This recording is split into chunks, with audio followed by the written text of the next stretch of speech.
ორმაგ სტანდარტებს ხა განახებთ. აი მოდი მოგასმენინებთ.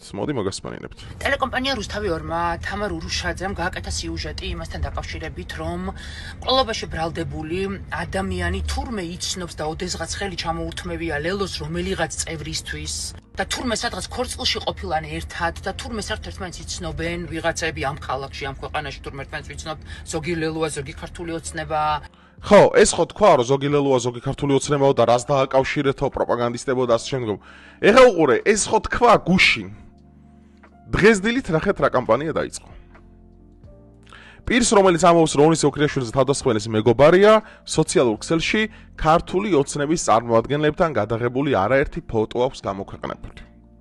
ეხლა მე ვსვა ძალიან ლოგიკურ კითხვას, ორმაგ სტანდარტოვიჩებთან მიმართებაში. ანუ თუ ის არის მდაბიობა. ანუ ეხლა უყურეთ, თუ ბოდიშით ამას თვლიან მდაბიობად, რომ ჯერ ერთი ანუ გადაღებული სურათი რა, ანუ არ შეიძლება პარტიაში იყო უბრალოდ და პროტესტი გამოთქვა ამის მიმართ, ხო? ანუ სურათი ქონდეს გადაღებული. ანუ თუ იმაზე აბრალებდნენ ლელოსთან რო გადაიღო, იმანო სურათიო, გაიგეთ, ეგ რა შუაშიაო, გაიგეთ. ეს რა შუაშია ეს სურათი რო წამოჭიმეს, ანუ მართლა მაინტერესებს. თუ რა ღირსების შელახვას ქართული ოცნების მხარდამჭერი ვერ გრძნობს, რამე სხვა მენტალობა აქვს მას ქვეყანა არ უყარს თუ ანუ რასთან გვაქვს საერთოდ საქმე? რა პროპაგანდა აწიეთო ამისთანაო, რომ ეხა ვიღაცა ლელოსთან სურათი ქონა გადაღებული, ეგ თბილისი პატარა, საქართველო პატარა, ამას გუშინ. აი ფაქტზე როგორ უნდა წაასწრო რა.